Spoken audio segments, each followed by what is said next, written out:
Welcome back to another FPL video. It's still the international break, but game week 8 is getting closer. In this video, I'll take a look at my transfer plans, how I did in game week 7, and at the end of the video, as always, the captain selection. So let's have a look.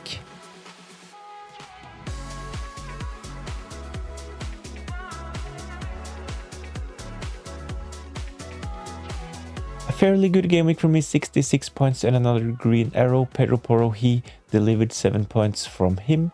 All of my midfielders actually returned. I had no Semenyo, so that of course was a bit of a problem for me in game week 7. But NGI, Mbumo, Sar, Rogers and Kudus, all of them delivered. Up front, Erling Haaland, my captain, he scored, while it was a bit disappointing from Gyökeres, of course, only 2 points for a good Arsenal fixture at home against West Ham. So Gyökeres, I wish I had Saka at this point, so if you had the possibility to bring in Saka instead of Gyökeres, I definitely would do this. We saw in game week 7 that Saka, he is actually the first choice penalty taker for Arsenal. So at the moment, I think Saka is better compared to Gyökeres. I was a bit annoyed Fabian Schär, he did not start, but Newcastle, they picked up a clean sheet, but Fabian Schär, he did not play in that game, and Williams, he came in for my team with 0 points. But however, 66 points, another green arrow, and let's see how my team looks for game week 8.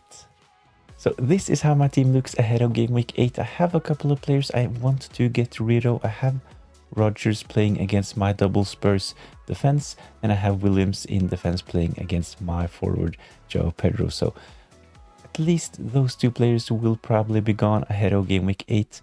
I'll talk more about this in the transfer section. I have Sanchez starting playing against Forest, and I have Dubravka playing at home against Leeds. This is actually why I'm considering to play my bench boost this game week. I have Dubravka with a decent fixture. I have Rodon with a decent fixture as well playing against Burnley. So this is one of the reasons why I'm considering to play my bench boost. But to make this happen, I need to make a couple of transfers. So this is my watch list ahead of game week 8. I'm actually considering to bring in 2 of those players into my own team. If you want more information and more details about the watch list, I made a video about the best wildcard and free hit team, and I'm discussing this watch list. So go check that video out as well.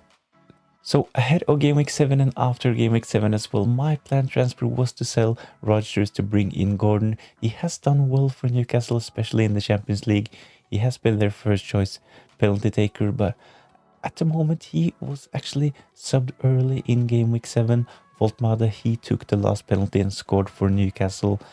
At that price, 7.4, I'm not really sure if Gordon is the best option at the moment. So I have the available funds to upgrade Rogers to Anthony Gordon, but I will consider a couple of other options as well.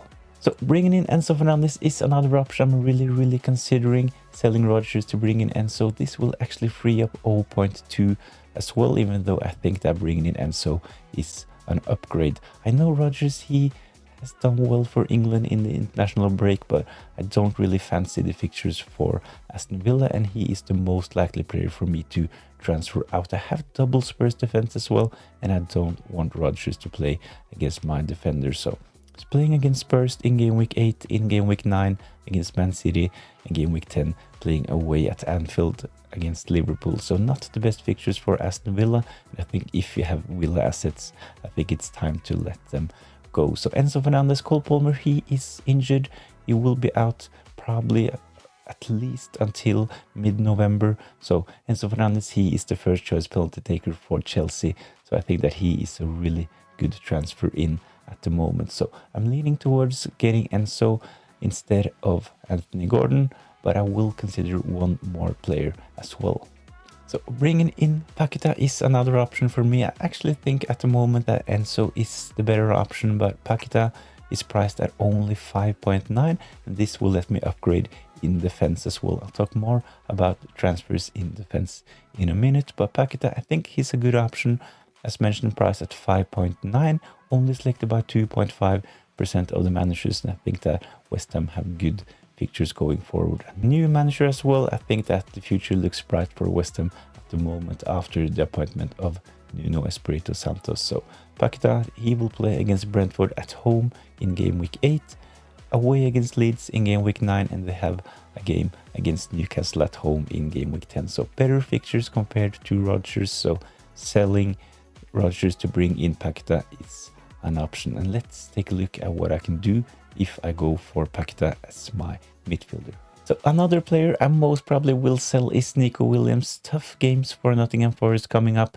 They haven't looked that great defensively, so Nico Williams out. So if I go for someone like Enzo Fernandez or Anthony Gordon, I will have to transfer in a player priced at 4.4 and up to 5 million. At the moment, I'm interested in Diouf, as mentioned with Paquetá.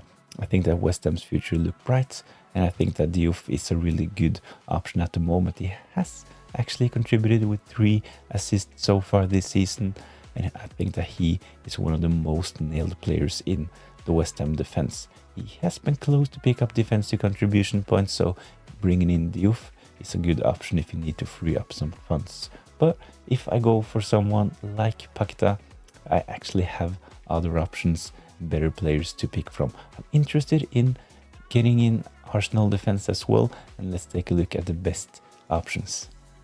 Timber is a really good option at the moment. His price has gone up to 5.9, but I still think that he is good value.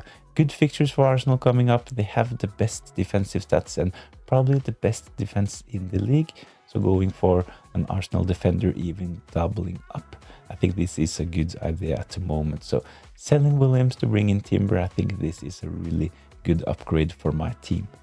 Another option, and probably the safest option, is to bring in Gabriel. He is definitely the most nailed on defender for Arsenal. He's priced at 6.3, so he's actually a bit expensive. He is the most expensive player in the game at the moment, but I think he is probably the best and the safest option if you want an Arsenal defender. I can only make this transfer Williams to Gabriel if I go for Paquetá, so I'm not really sure if this is the best for my team. I can potentially go for someone like Enzo Fernandez and Timber. I can go for someone like Gordon and Diouf. At the moment, I can also go for Paquetá and Gabriel. So let's take a look at how the team will look after transfers.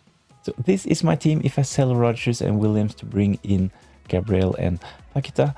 I'm not really sure if this is what I will do, but it will be one of the transfers I mentioned earlier. But at the moment, I think this team looks good. I think it's good enough for a bench boost. So Dubravka against Leeds. I have NGI. He's on penalties for Everton, even though the fixture is tough playing against Man City. I have Van de Ven at home against Aston Villa, and I have Pedro Porro as well on the bench. In defense, I'm starting Gabriel, Fabian Schär and Rodon. So at the moment, I think this is definitely good enough for a bench boost, and hopefully this will give me another green arrow in game week 8. So who will be the captain in game week 8? Let's take a look at a couple of captain candidates.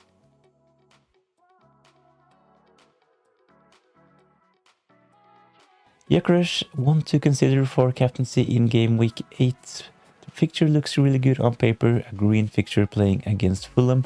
They have actually conceded 7 goals in their last 4 games, and they have only kept 1 clean sheet. But when we take a closer look at the stats, we can see that Fulham, they haven't actually been that bad. They have only conceded 6 big chances and 17 shots on target. And when we take a look at their expected goals conceded, they only have 3.98. So they have been a bit unlucky conceding 7 goals. So I think that Fulham, they are probably a bit better than we think after taking a look at how many goals they have conceded lately. So Gyökeres, decent option, but I will probably go for someone else. Erling Haaland, he has been on fire so far this season. He is the player with the best attacking stats and the highest expected goals. So I'm leaning towards captaining Erling Haaland for game week 8, playing against Everton. They are actually one of the best defensive teams, so this is a bit of a worry, but I think that Everton will struggle against Man City. But they have kept 1 clean sheet, only conceded 4 goals, 7 big chances conceded, and only 13 shots on target. They also have one of the best expected goals conceded with 4.16. So Everton, definitely not an easy team to play against. They're not allowing their opposition to get a lot of chances, but In my opinion, I think that Man City will do well against Everton in game week 8. So at the moment, Erling Haaland, he is my captain. Please let me know in the comments down below who will be your captain for game week 8.